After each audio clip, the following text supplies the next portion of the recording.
Welcome to Live in the Know. We have an exciting episode for you today.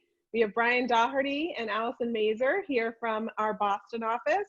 And we thought it would just be really interesting to share with you, the differences and the similarities of what's going on in the Boston market and what's happening in the Metro West Greater Boston area. I think a good place to start for everyone is I want to talk about what we're seeing with buyers and sellers, but specifically the seller mentality of what people are feeling and how they're acting and how we're communicating with them right now. So starting with sellers, basically what we're seeing right now is we still have very, very low inventory. So for sellers that need to sell, they, after kind of going through how we're going to handle it and how we're going to make, the showings responsible, and we'll explain more about that later. The sellers are ready for the most part to put it on. There are some sellers that are delaying that don't have to sell, but the sellers that are either moving out of state or already bought something are putting it on the market, and we're seeing great results with that. Sellers, right now that some of the listings did come off, and now we have a lot of tools to be able to showcase and broadcast the property with virtual tours and all of the rest. So we're in a good place to really kind of get the properties out there, show the images, and then reserve showings for really interested buyers that have already seen a good part of the property with the tools that we have. We have a really great program too, the video generator at Compass, which puts together the photos, and you have a video that you can really get a good sense of what the property looks like. What's the mentality been though of the Boston agent, of the Boston sellers? Are people more anxious? Are you finding that they're more of a little bit of a waiting zone, a waiting period? How are they feeling? I found that a lot of listings that I have, if they are owner occupied, if the family is living in the property, we did withdraw it from the market. And quietly, we have Compass Coming Soon and Top Agent Network and the private list and different ways of broadcasting it, not fully being on MLS.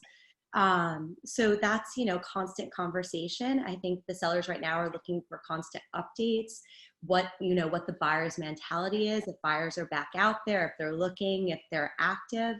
And I've definitely seen an uptick of buyers and agents being back out in the market, looking, being prepared. There's less fear because everybody now has a mask and gloves and knows the protocol of how to safely look at properties and not have that panic fear that they can't leave their house.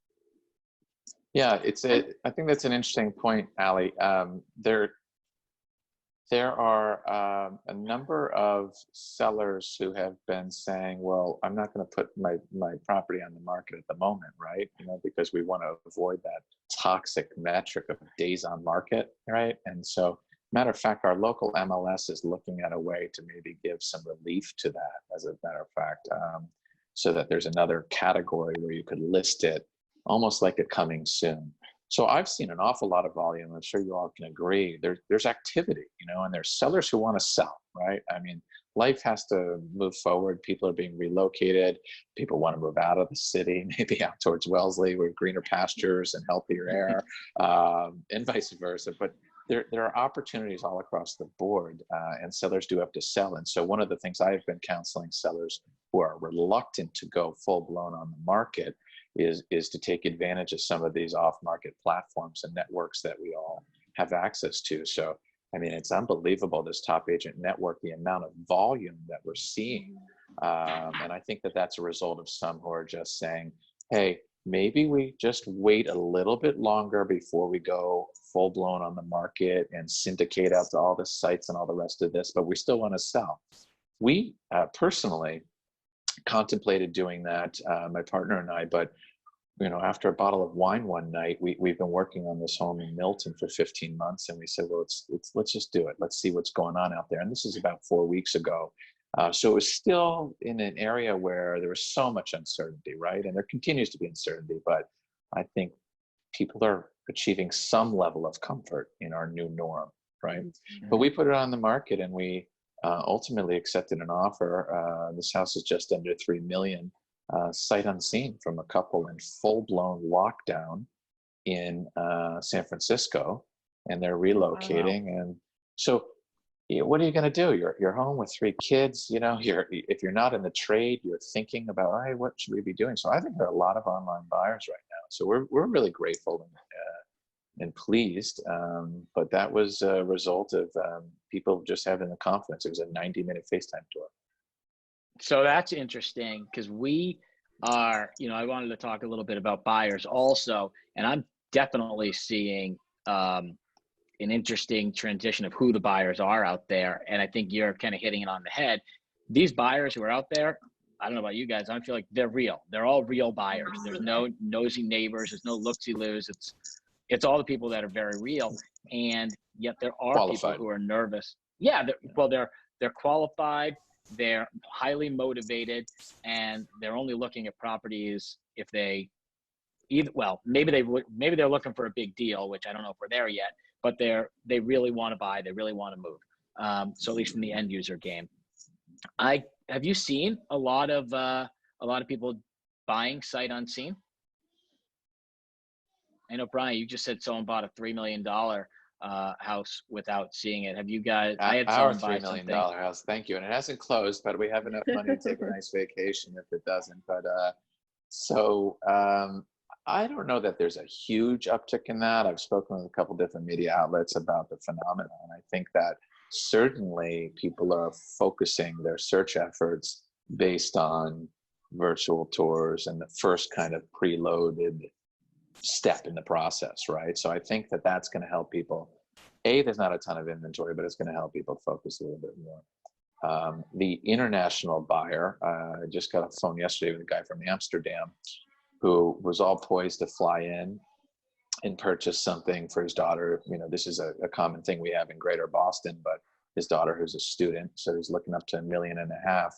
And because of all of this, he didn't fly in, obviously, but he's still very much in the market, and so he wants to be kept apprised of activity. And now, of course, he thinks that there's going to be a huge discount, and maybe we could all talk to that, because I think that some buyers in the marketplace are saying, well, now what's going to be the coronavirus discount? How much am I going to get off the property? And I see that probably in places like New York City, where things certainly could be 20% off the mark, but I don't anticipate that as much here in Greater Boston. What do you guys think? We're not really seeing much of a discount out here yet. Right. Yeah, and quite honestly, what we're seeing, with the pricing market is that, just to take kind of a step back and see if this is what happens with you guys as well in Boston. But, starting in the fall, we did start to see a little bit of a slowdown, and it wasn't our best fall that we've seen.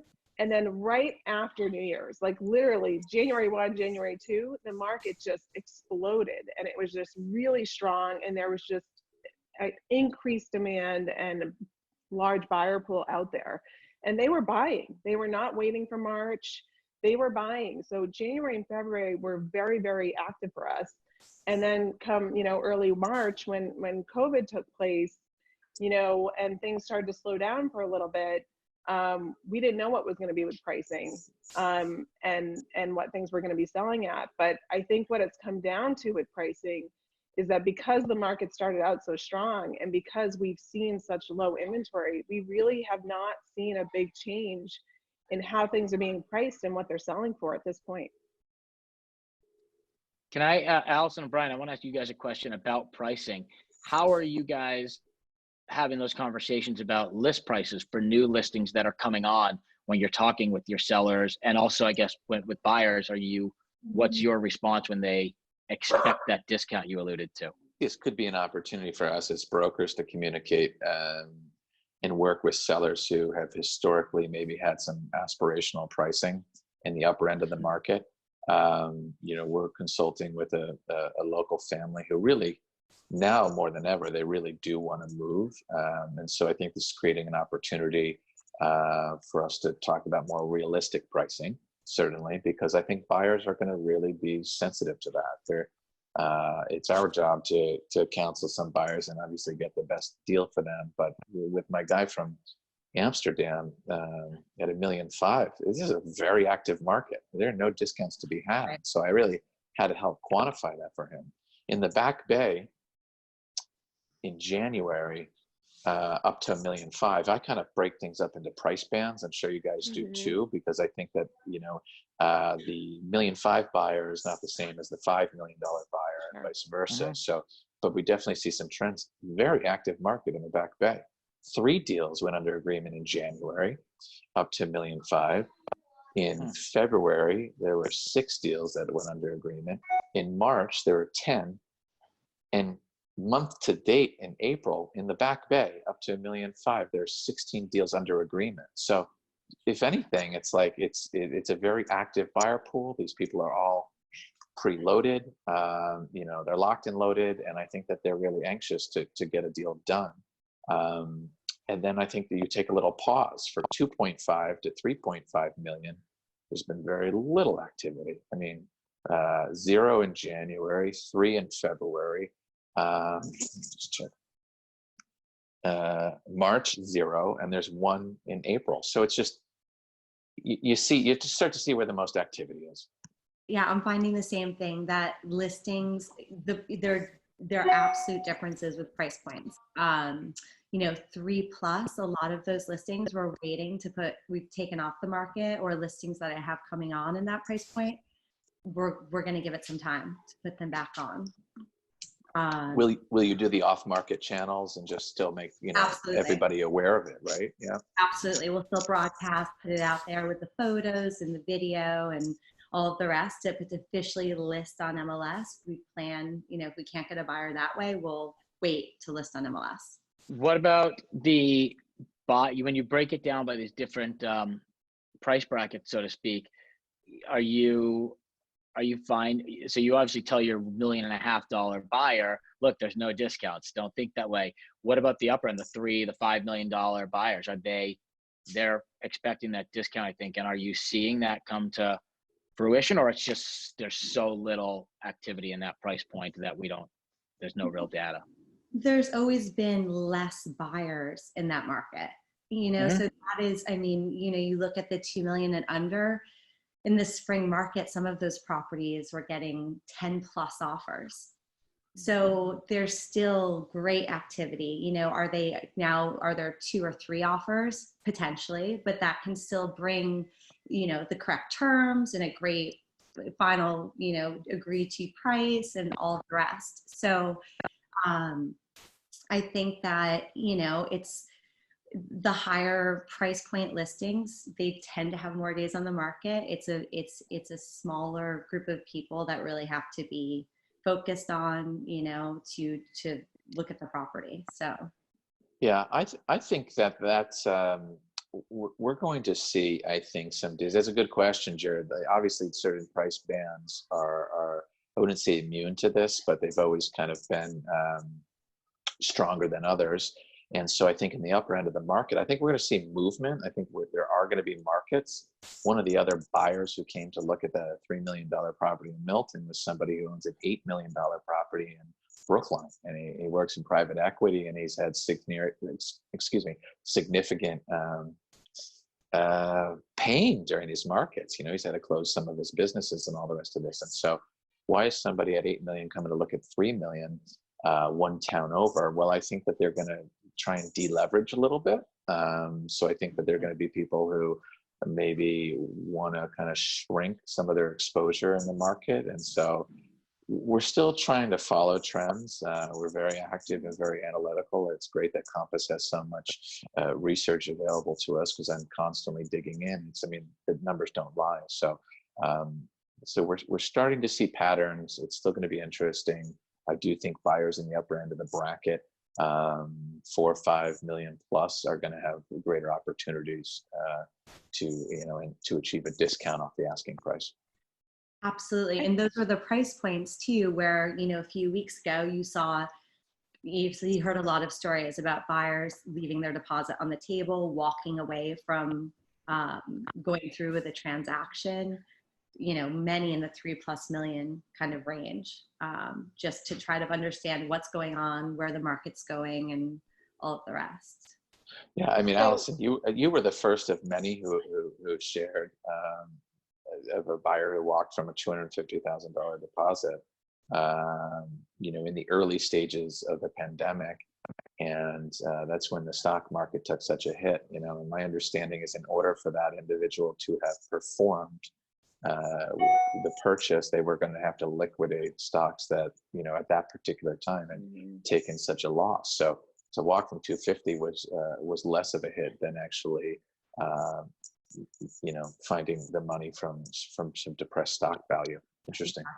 Yeah. So we're not fully seeing that out by us, and I'm not saying that won't happen at some point, but right now, yes, the under $2 million market is very, very strong for us. And once you get over 2, there are less buyers, and it does take longer to sell. But we still are seeing a lot of activity in some of our higher price points. And I wonder if you guys could talk about, we're seeing a lot of Boston buyers coming our way. And, it seems like it has something to do with COVID and people needing some space and some outdoors, but can you guys talk to that a little bit? I think it bodes well for suburban sellers. Frankly, I think that there is going to be, we're seeing it in every different marketplace. I mean, we've got colleagues that I talk to regularly, in New York, and summer rentals have never been higher in the Hamptons, right? People are just saying, let's get out. Who knows when this is a return to normal? Same thing locally, more locally for us on the Cape. I have a colleague that I talked to out in the Berkshires, and he said there's just been a tremendous interest, not necessarily in buyers so quickly. I suspect there will be, but just in rentals. So let's get the family out of this confined germy place, and let's get them out for some fresh air. And so it's a real thing. And I think that just me talking to some buyers myself, who are definitely asking for valuations of their condos in Boston. So, if Allison's got a couple that has 2 kids in a $3 million place in Boston, and it's a 3-bedroom, and they head out to your territory, I think that they could do pretty well for $3 million, right? Absolutely. Yeah, I think also the idea of potential office space, or, the way things are operating now with Zoom and all, the technology of the way to communicate. I think there are obviously going to be a lot of changes of the idea, Monday through Friday going to the office. So with that, that's true. That's a good point. Yeah.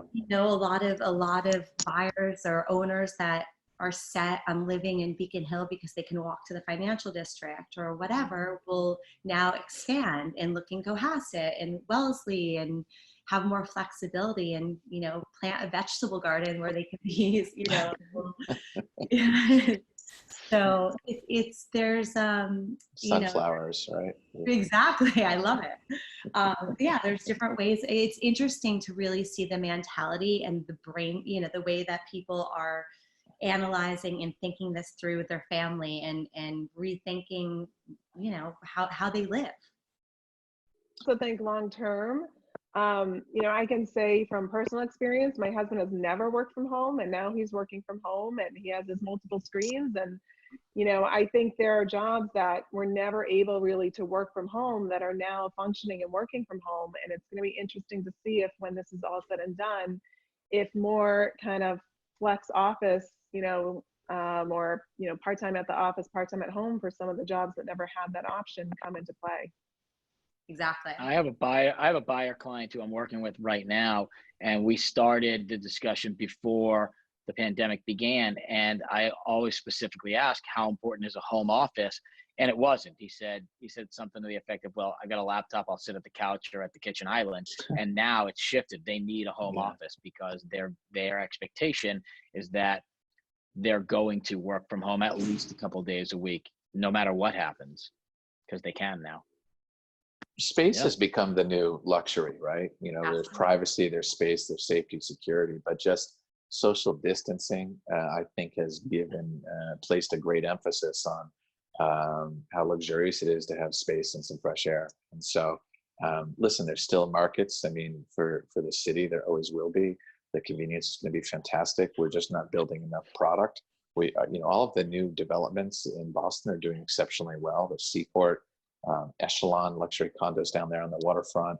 The first tower is I think almost entirely sold out. They're on resales now. Once things are lifted a little bit to be able to be convenient, that's still going to be a huge trend.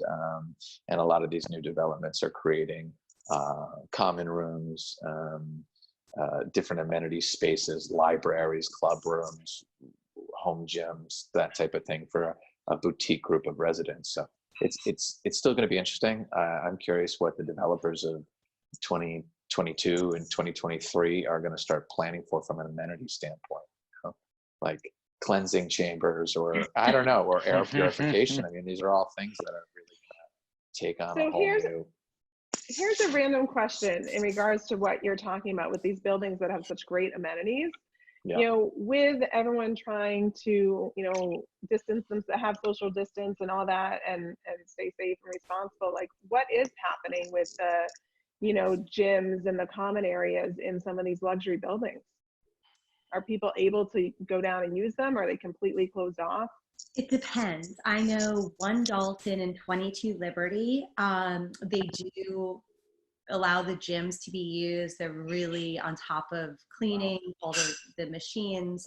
They have a whole system enacted. So they have been able to, keep the residents using the common space. I know it really, 1 Charles, the gym is completely closed down, and there is no, use of any of the common, the club rooms and all the rest of that. Yeah. Exactly. So it really, there's kind of a different policy for various buildings, luxury buildings. I had a closing. These are things you don't really take into consideration in the suburbs, but in Metro West and the single family homes. But I had a closing 2 weeks ago on Beacon Hill, and buyers, first time home buyers, it was $1.6 million, $1.7 million, but they were very excited, and so that we arranged to have their painters come in, and the condo association of 14 units just went ballistic, right? And they said, they don't want tradespeople. They didn't want the electrician in there. They didn't want the painters in there, even though they were masked and gloved and all the rest of this. But from a common space standpoint, they were very protective of that, which I can appreciate. But it was not the circumstances that my buyers, it wasn't a great first impression. And so the fix for it, on a 5th floor walk up on Beacon Hill with commanding views of the Charles River, these poor painters have to climb up the fire escape to get this done. I mean, so this is like the new norm. How did the HOA feel about you guys coming in for the final walkthrough? I presume this was under agreement before everything got shut down, but maybe no, just maybe about. Okay. Just about, yeah. But I mean, I put somebody under agreement last week on something, and it was, listen, I think empty units are obviously, Allison started speaking about this earlier. I mean, the properties that are occupied by families and small kids on Beacon Hill and Back Bay and South End, there's like far greater sensitivity to those in terms of the sales process and listing and selling those. But properties that either come from developers or they are have been investment units that are vacated and empty, there's less sensitivity to that. It's much easier to show those properties. So I think that contributes to what properties are going to move faster than others. But every HOA is meeting on this and deciding, certain policies for things that just weren't even on the radar screen several months ago. Food deliveries, cleaning people from the outside world. What are you doing with folks? Because listen, you share a hallway, you share a front door, you share a staircase, you share a garage, a recycling room. These are all things in the new world that everybody has to figure out. And I think it's a case-by-case basis. So what about with closings when someone needs to move into a building? How is that being handled? Again, I think every building, so you talked about a Millennium Tower with 440-ish units, and certainly things are happening there. They have to put practices in place, mandate certain policies about masks and gloves. All the staff, the concierge, the doormen, a lot of them are running with certain protocol in place, and loading dock times and having an exclusive elevator that's just for freight and move-ins and move-outs. So and then the smaller associations are just dealing with it. There was no issue with my clients moving, provided that the movers had all of this stuff. But it's rattled people, understandably so. Conversely, it's going to be interesting to see what happens with rentals, and like, because downtown we deal with a lot of our luxury rental clients who are spending $10,000, $5,000, $10,000, $15,000 a month. They are our buyers, right? Who are looking for a place, but they're renting in the interim. And so I was down at One Canal yesterday. I had to drop some paperwork off for a client, and they're renting, but in the process of buying, and they came out just fully gloved and clothed, and leave it here, and step back, and it was really pretty wild. So I think we're still navigating this. We're learning of these these buildings. I will say that there's a tremendous understanding from buyers and sellers right now. I had a buyer who wanted to take advantage of one of their courtesy visits before they close next week, to go in and measure. It's in the purchase and sale that they should be allowed to have 3 visits, right? And this was under agreement before the pandemic, and initially it was okay, no problem. But then the sellers said, listen, we have my wife is immunocompromised, and how can we help do this virtually, right? And so then all of a sudden you had a buyer and a seller deciding to facilitate a FaceTime. So it's wild. It's things that we never would have thought about. We don't usually like to put our buyers and sellers together right before the closing, but they did this in the absence of their brokers, and we often just like to be there as a facilitator and a handholder. But they did room by room, and can you measure that carpet? Because I'm looking to buy a rug, and so there was a mutual understanding and a mutual respect. And this deal will happen. And I completely agree with that. I see that amongst agents too. Yes. Listing brokers will go out and ask, are your buyers okay with me showing? I can open the door for you if you just want to bring them through. If they don't want an extra person there, there's a lot of communication and again, sensitivity, understanding, kind of, the conversation happens with the agents too, just so everybody is completely comfortable. But Jared, back to your point, I was just going to say, I think that there's a level of qualification that's happening in the run up. In the past, Allison calls me, but to show one of my listings, it just says, sure, we'll see you there tomorrow at 12. But now the seller wants to know more about the buyer. I want to know more about the buyer. So there's a lot more kind of early initial communication that's happening. And it helps, almost like a meeting of the minds. Much collaboration on every side, buyers, sellers, listing agent, buyers, from the attorneys, the inspectors, the lenders, everyone. But one of the things that we were hoping to chat about was, even, Brian, along the lines of what you're talking about, it's just the approach to showings, where we're almost pre-vetting every person. So I don't know how you're doing it in Boston, but a lot of the times here in the burbs, we want to have people drive by the house, look at it from the outside. If there is make sure they've looked at the floor plan. If there is a Matterport or a virtual tour, make sure they've done that. But again, normally, to your point, if someone calls up and says, I'd like to show your listing, okay, sure. What time? Now we're finding out who they are.